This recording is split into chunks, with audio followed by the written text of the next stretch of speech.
English and GK ज्ञान channel की video में आपका स्वागत है। आज से हम इतिहास का टॉपिक शुरू करने वाले हैं और इसी तरह से क्रम से हम लोग इतिहास को पढ़ते हुए चलेंगे और एक कहानी के रूप में समझने की कोशिश करेंगे जिससे यह आसानी से समझ में आ जाए। और अगर आप लोग इसी तरह से वीडियो को पढ़ते चलेंगे और क्रम से देखते चलेंगे तो यह विषय बहुत ज़्यादा आसान लगने लगेगा और आप लोग आसानी से इसके बारे में जानकारी अर्जित कर लेंगे। तो इसी तरह की अन्य वीडियो भी आपको आगे मिलती रहेंगी। तो आप लोग अगर अभी चैनल पर नए हैं तो सब्सक्राइब कर लीजिए ताकि इसको आप लोग लगातार पढ़ते चलें और क्रम से आपको वीडियो मिलती रहे। तो चलिए टॉपिक को शुरू करते हैं। तो पहले जान लेते हैं कि इतिहास होता क्या है। इसके लिए आप लोगों को यहाँ पर इतिहास का अर्थ समझाने की कोशिश की गई है, जिसको आप लोग ध्यान से देखिएगा। जानकारी जरूरी है कि इतिहास के पिता किसको कहा जाता है। तो इतिहास का पिता हेरोडोटस को कहा जाता है क्योंकि इन्होंने इतिहास से संबंधित पहली पुस्तक हिस्टोरिका लिखी थी, इसलिए इनको इतिहास का जनक माना जाता है। तो चलिए टॉपिक को शुरू करते हैं। इतिहास शब्द संस्कृत के 3 शब्दों से मिलकर बना है। इति जिसका मतलब होता है ऐसा ही, हा जिसका मतलब होता है निश्चित रूप से, आस जिसका मतलब होता है था। इस प्रकार इतिहास का शाब्दिक अर्थ है निश्चित रूप से ऐसा ही हुआ था। मतलब जो निश्चित रूप से हुआ था, पहले घटना घटी हुई है, जो घट चुकी है, वही इतिहास है। यह इस बात पर जोर देता है कि इतिहास विश्वसनीय और प्रमाणित घटनाओं का वर्णन है। मतलब जो पहले घटित हुई है, जिस पर विश्वास हम लोग कर सकते हैं और जिसका प्रमाण मिलता है, उसी को ही इतिहास कहा जाएगा। अब देखते हैं कि इतिहास शब्द की उत्पत्ति कहाँ से हुई थी, यह शब्द कहाँ से लिया गया है। अंग्रेजी शब्द हिस्ट्री ग्रीक शब्द हिस्टोरिया से आया है, जिसका अर्थ है जांच या सोच से प्राप्त ज्ञान। तो हिस्ट्री शब्द जो है वो हिस्टोरिया से आया है, जो एक ग्रीक शब्द है जिसको हम लोग यूनानी भाषा भी मानते हैं। तो यहाँ से इसको लिया गया है और अंग्रेजी में इसको हिस्ट्री के रूप में अपना लिया गया है, जिसका मतलब होता है जांच या शोध से प्राप्त ज्ञान। मतलब जो ज्ञान जांच करने के बाद या फिर शोध करने के बाद प्राप्त किया जाता है, उसी को इतिहास कहा जाता है। तो चलिए इसकी परिभाषा देखते हैं। एक सरल सी परिभाषा दी गई यहाँ पर। तो पहले दिया गया है प्रोफेसर घाटे के अनुसार, मतलब ये एक प्रोफेसर है जिनके अनुसार परिभाषा दी गई है। इनका कथन है, इतिहास हमारे संपूर्ण भूतकाल का वैज्ञानिक अध्ययन और लेखा जोखा है। मतलब जो समय बीत चुका है, पुराना समय, उसी का ही अध्ययन जो है और वैज्ञानिक रूप से जब उसको प्रस्तुत किया जाता है तो उसी को हम लोग इतिहास कहते हैं। अब देखते हैं कि इतिहास के कितने भाग होते हैं। पहला दिया गया है प्राचीन इतिहास, और दूसरा होता है मध्यकालीन, और तीसरा होता है आधुनिक इतिहास। तो चलिए बारी बारी से इनको देखते हैं। प्राचीन इतिहास के बारे में जानते हैं। यह वह काल है जब से मानव जीवन का आरंभ हुआ और सभ्यता का विकास शुरू हुआ। मतलब मानव ने जब से रहना शुरू किया और जब से वह सभ्य हो गया, पुराने रीति रिवाजों को छोड़कर नए रूप से रहना शुरू किया, नए परंपराओं को अपनाना शुरू किया, तो उसी को सभ्यता कहा जाता है। तो जब से मानव इस तरह से रहना शुरू किया, तभी से प्राचीन इतिहास का शुरुआत होता है। इसमें पाषाण काल मतलब पत्थरों का समय, सिंधु घाटी सभ्यता, नदी के किनारे रहते थे लोग, वैदिक काल, महाजनपद काल, मौर्य साम्राज्य, गुप्त साम्राज्य आदि शामिल हैं। मतलब ये आगे चल करके हम लोग इसके बारे में जानकारी लेंगे। अभी आप लोगों को यहाँ पर समझना है कि इस टॉपिक में पढ़ना क्या क्या चीज़ें हैं। इस काल के अध्ययन के लिए पुरातात्विक साक्ष्य, पुरातात्विक का मतलब होता है जो पुरानी वस्तुओं के अवशेष मिट्टी के नीचे दबे हुए हैं, उन्हीं को पुरातात्विक साक्ष्य कहा जाएगा। जैसे अवशेष मतलब बची हुई चीज़ें, उपकरण जो उपयोग किए जाते थे, जो यंत्र बनाए गए थे, अभिलेख मतलब पत्थरों पर लिखे गए लेख, और कुछ साहित्यिक स्रोतों का उपयोग किया जाता है। मतलब किताबों का उपयोग भी किया जाता है। साहित्य के रूप में जो किताबें उपलब्ध हैं उनका भी उपयोग इसके निर्धारण के लिए किया जाता है, इसके बारे में जानकारी लेने के लिए किया जाता है, क्योंकि वह समय बहुत पहले का था, तो इन्हीं चीज़ों से उसकी जानकारी प्राप्त होती है। अगला प्रकार देखते हैं मध्यकालीन इतिहास। यह काल 5वीं शताब्दी से 15वीं शताब्दी तक माना जाता है। मतलब यह 5वीं शताब्दी से शुरू होता है और 15वीं शताब्दी के बीच जो भी इसमें समय आएगा, जो इसमें घटनाएं घटित हुई हैं, जो भी चीज़ें घटित हुई हैं, उन सभी के बारे में इसमें अध्ययन किया जाएगा। भारत के संदर्भ में इसमें राजपूत काल मतलब राजपूतों का समय, जो यहाँ पर राजपूतों की उत्पत्ति कैसे हुई थी, कैसे वो लोग अपनी शासन व्यवस्था चलाते थे, दिल्ली सल्तनत, दिल्ली में रहने वाले सुल्तान जो थे वो कैसे शासन चलाते थे, मुगल साम्राज्य, मुगल लोग जो थे वो कैसे शासन चलाते थे, अकबर के बारे में, बाबर के बारे में इसमें जानकारी ली जाएगी। उदय और दक्षिण भारतीय राजवंश जैसे चोल और विजयनगर साम्राज्य शामिल हैं। मतलब ये सभी राजवंशों का उदय कैसे हुआ था और ये अपने शासन व्यवस्था को कैसे चलाते थे, उन्हीं सब के बारे में अध्ययन करना है। इस काल में राजनीतिक, सामाजिक और सांस्कृतिक परिवर्तनों पर ध्यान केंद्रित किया जाता है। मतलब उस समय की राजनीतिक व्यवस्था कैसी थी, शासन कैसे चलता था और समाज कैसा था, उस समय के लोग कैसे रहते थे, महिलाओं की स्थिति कैसे थी, उन्हीं सभी के विषय में जानकारी इसमें दी जाएगी। और संस्कृत के विषय में भी अध्ययन करेंगे कि लोग रहते कैसे थे, उनके रहने का तरीका कैसा था, शैली कैसी थी, भाषा कैसी थी, उन सभी के बारे में इसमें अध्ययन करना है। तो इस पार्ट में यही सभी चीज़ें मिलेंगी आगे चल करके। अगला प्रकार देखते हैं आधुनिक इतिहास। आधुनिक इतिहास के अंतर्गत जो अभी चल रही घटनाएं, जो अभी घटित हो रही हैं जल्दी में, ये सभी भी आधुनिक इतिहास में शामिल की जाती हैं। यह काल 15वीं शताब्दी से वर्तमान तक चलता है। मतलब जो अभी तक चल रही घटनाएं, जो अभी घटित होंगी, उन सभी के विषय में भी अध्ययन किया जाएगा और मध्यकालीन के बाद शुरू होता है। इसमें यूरोपीय शक्तियों का आगमन, मतलब यूरोप के लोग जो आए थे यहाँ पर, कैसे आए थे, कब आए थे, उन्हीं सब के विषय में अध्ययन करना है। ब्रिटिश शासन, अंग्रेजों का शासन कैसे शुरू हुआ। स्वतंत्रता संग्राम, स्वतंत्रता में हिस्सा कैसे लोग लिए थे, कौन कौन से लोग हिस्सा लिए थे, कैसे हम लोग को आज़ादी मिली, इन सभी के बारे में अध्ययन करना है। और स्वतंत्रता के बाद भारत का इतिहास शामिल है। आज़ाद होने के बाद हमारा इतिहास कैसे रहा, हमको किन किन कठिनाइयों का सामना करना पड़ा और कैसे शासन व्यवस्था बनाई गई, संविधान कैसे निर्माण किया गया, वो सब इसमें शामिल किया जाएगा। इस काल की विशेषता तेजी से बदलती हुई सामाजिक, मतलब समाज में इसमें काफ़ी परिवर्तन हुआ। जो नए नए लोग थे उन्होंने समाज में काफ़ी बदलाव कर दिया था। जो पुरानी कुरीतियाँ चली आ रही थी, जो परंपराएं थी, उन सब में परिवर्तन किए गए जो खराब थी। आर्थिक, मतलब धन से संबंधित चीज़ों में बदलाव किया गया, धन कमाने की व्यवस्था बदली गई। और राजनीतिक शासन व्यवस्था में बदलाव किया गया। इसमें वैज्ञानिक और औद्योगिक क्रांतियों का भी गहरा प्रभाव पड़ा। मतलब जो औद्योगिक क्रांति उस समय हो रही थी, उद्योग धंधों का विकास हो रहा था और कारखानों की स्थापना की जा रही थी, उसने भी इसमें काफ़ी योगदान दिया समाज को बदलने में, सामाजिक व्यवस्था को, आर्थिक व्यवस्था को बदलने में। जो धन की व्यवस्था थी, धन कमाने की व्यवस्था बदल गई, राजनीतिक व्यवस्था भी बदली गई, शासन व्यवस्था जो थी उसमें बदलाव किया गया। भारत में पहले राजशाही व्यवस्था थी, इसके बाद लोकतंत्र को अपनाया जाना शुरू किया गया। तो यह सभी परिवर्तन हुए थे आधुनिक इतिहास में, जो आगे चल करके हम लोग टॉपिक को कवर करने वाले हैं। और यहाँ पर आप लोग एक चीज़ ध्यान दीजिएगा, जो यहाँ पर 15वीं शताब्दी दी गई है, ये कहीं कहीं पर थोड़ा बहुत आगे पीछे भी दिया जाता है, क्योंकि कुछ इतिहासकार जो होते हैं इसका जो विभाजन किए हैं वो अलग क्रम में किए हैं और कुछ लोग थोड़ा पहले से मान लेते हैं। तो इससे आप लोग कन्फ्यूज मत होइएगा, क्योंकि ये हर जगह पर थोड़ा बहुत अलग दिया जाता है। अब देखते हैं कि इतिहास जानने के साधन कौन कौन से हैं, मतलब किन चीज़ों के द्वारा हमको इतिहास की जानकारी मिलती है। क्योंकि जिनके विषय में अध्ययन करना है वो घटनाएं हजारों वर्ष पहले ही घटित हो चुकी हैं, तो इसके लिए हमको कुछ चीज़ों की ज़रूरत पड़ती है। उन्हीं के बारे में अध्ययन करना है कि कैसे उसके बारे में जानकारी हमको प्राप्त हो जाती है, कौन सी चीज़ों से मिलती है। तो पहला दिया गया है पुरातात्विक स्रोत और दूसरा होता है साहित्यिक स्रोत। तो पहले देखते हैं पुरातात्विक स्रोत के बारे में कि ये चीज़ें क्या होती हैं।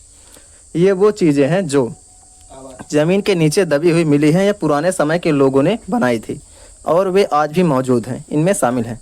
तो पुरातात्विक स्रोत के अंतर्गत ऐसी चीज़ें रखी जाएंगी जो ज़मीन के नीचे दब चुकी हैं, हजारों वर्ष पहले से दबी हुई हैं, उन्हीं को नीचे से खोद कर निकाला जाता है और उन्हीं के द्वारा ही समय का पता लगाया जाता है, उस समय पर घटित घटनाओं के बारे में जानकारी ली जाती है। तो चलिए बारी बारी से उन साधनों को देखते हैं। अभिलेख, पहले देखते हैं कि अभिलेख होता क्या है। तो अभिलेख जो होता है, पत्थर अथवा किसी कठोर धातु पर लिखा गया लेख होता है। जो चीज़ें लिखी होती हैं उसी को अभिलेख कहा जाता है। पत्थर, धातु या मिट्टी की पट्टियों पर खुदे हुए लेख, ये राजाओं के आदेश, उपलब्धियों या आम लोगों के बारे में जानकारी देते हैं। मतलब इससे हमको उस समय की स्थिति का पता चलता है कि कौन से राजा शासन कर रहे थे उस समय, उन्होंने क्या क्या उपलब्धियां हासिल की हैं, कौन कौन से जगह पर जीत हासिल की थी। इन सभी के बारे में जानकारी हमको इतिहास से मिल सकती है, जो उस समय के अभिलेख वहाँ पर मौजूद हैं, राजाओं के द्वारा बनवाए जाते थे। सिक्के, पुराने सिक्के उस समय के शासकों, अर्थव्यवस्था और कला के बारे में जानकारी देते हैं या बताते हैं।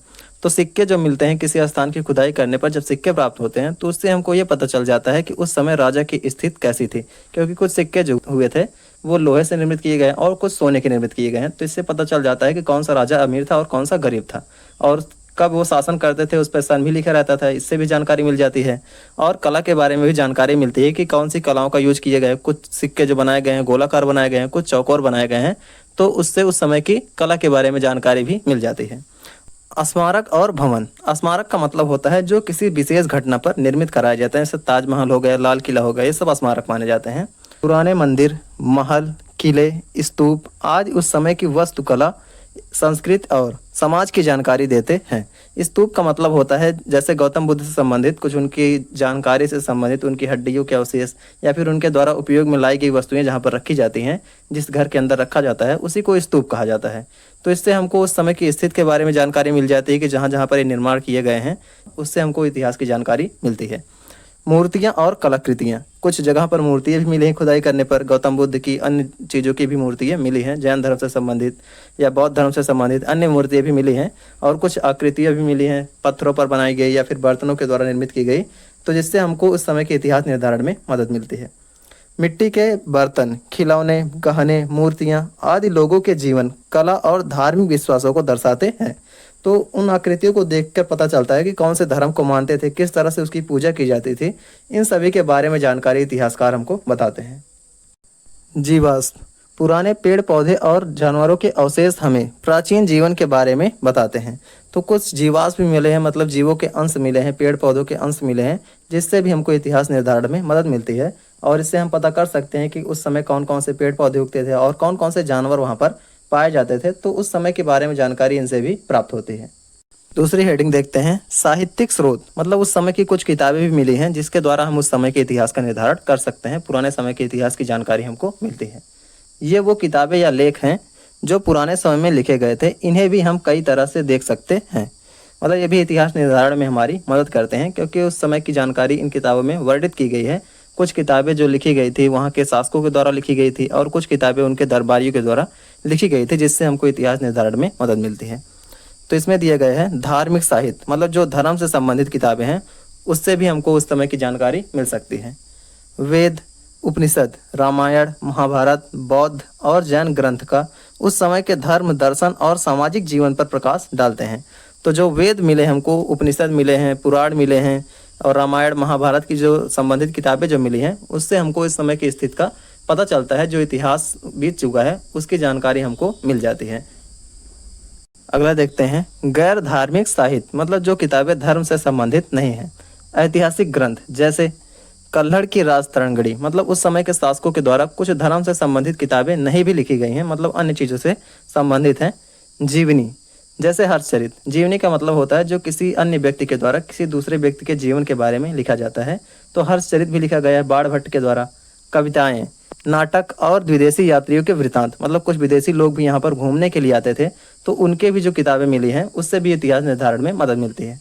जैसे मेगास्थनीज की इंडिका, वेनसांग और फाहियान के यात्रा वृतांत, मतलब कुछ लोग घूमने के लिए आए थे, कुछ लोग दूसरे जगह से आकर यहाँ पर लोगों के दरबार में रहते थे, शासकों के दरबार में रहते थे, तो उनकी किताबों से हमको इतिहास निर्धारण में मदद मिलती है। हमें राजनीतिक, सामाजिक और आर्थिक स्थितियों के बारे में बताते हैं। तो इन किताबों से हमको शासन के बारे में, समाज कैसा था उस समय, इसके बारे में जानकारी मिलती है। और धन के बारे में जानकारी मिल जाती है कि राजा को धन कहाँ से प्राप्त होता था, टैक्स कौन कौन से वसूले जाते थे, इन सभी की जानकारी इनसे मिलती है। लोक साहित्य, लोक साहित्य का मतलब होता है लोगों का साहित्य, कहानियाँ, गीत और लोक कथाएँ जो पीढ़ी दर पीढ़ी चली आ रही हैं, उस समय के आम लोगों के जीवन और विश्वासों को दर्शाते हैं। तो कुछ लोग जो थे उनकी भी किताबें मिली हैं इससे संबंधित, और कुछ लोग कहानियाँ भी बताते हैं जिसको जनश्रुति कहा जाता है, मतलब लोगों के द्वारा सुनी गई बातें। तो इससे भी हमको इतिहास निर्धारण में मदद की जाती है, उनसे पूछा जाता है, जिससे हमको इतिहास के बारे में जानकारी मिलती है। अब देखते हैं कि आधुनिक इतिहास में कुछ और चीज़ों को जोड़ लिया जाता है, कुछ और साधन जुड़ जाते हैं जो प्राचीन समय में और मध्यकालीन इतिहास में नहीं मिलते थे, लेकिन आधुनिक इतिहास में वो चीज़ें उपलब्ध थी, तो वो भी इतिहास के निर्धारण में मदद करती हैं। जैसे सरकारी दस्तावेज, सरकार के द्वारा कुछ दस्तावेज बनाए जाते थे, कुछ किताबें लिखी जाती थी, कुछ डायरियाँ लिखी जाती थी, जिससे हमको इतिहास निर्धारण में मदद मिलती है। अंग्रेजों के समय में रिकॉर्ड, रिपोर्ट, कानून आदि, तो जो कानून बनाए गए थे, किताबों पर लिखे गए थे, उनसे भी इतिहास के बारे में जानकारी मिलती है।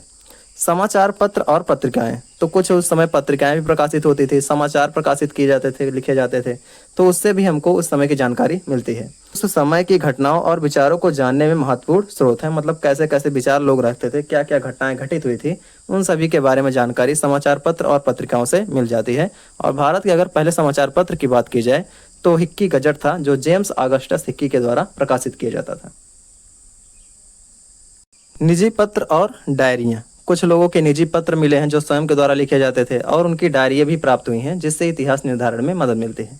लोगों की निजी राय अनुभवों को जानने में मदद करते हैं, मतलब उस समय के लोग कैसे थे उनके बारे में अनुभव बताते हैं। फोटोग्राफ और फिल्में, कुछ फिल्में भी बनाई गई थी पुराने समय में, उससे भी जानकारी मिलती है। दृश्य रूप में इतिहास को समझने में सहायक है, मतलब देख करके उसको हम इतिहास का निर्धारण कर सकते हैं। साक्षात्कार, जिसको अंग्रेजी में इंटरव्यू कहा जाता है, तो इससे भी इतिहास के बारे में जानकारी मिलती है। उन लोगों से बातचीत जिन्होंने महत्वपूर्ण घटनाओं को देखा या उनमें भाग लिया था। जैसे हम बात करते हैं स्वतंत्रता संग्राम की, तो इसको कुछ लोगों ने अभी भी देखा होगा। अगर आप लोग अपने पास पड़ोस के व्यक्तियों से पूछें, जो बूढ़े व्यक्ति हैं उनसे अगर पूछेंगे तो आप लोग को उनके बारे में जानकारी मिल जाएगी, कैसी घटनाएं घटित हुई थी, कैसे कैसे लोग उसमें हिस्सा लिए थे। कुछ जानकारी आपको प्राप्त हो सकती है। उम्मीद है कि हमारी पहली कोशिश आप लोगों को पसंद आएगी और आप लोगों को वीडियो पसंद आया होगा। तो अगर पसंद आया है तो आप लोग चैनल को लाइक कीजिएगा, सब्सक्राइब कर लीजिएगा, ताकि और वीडियोस आप तक पहुंचती रहे। और अगर इसमें कुछ दिक्कत हो, कुछ समझने में प्रॉब्लम हो रही हो, तो उसको आप लोग कमेंट करने की कोशिश कीजिएगा, उसका समाधान करने की पूरी कोशिश की जाएगी। फिर से मिलेंगे एक नए टॉपिक के साथ, तब तक के लिए धन्यवाद।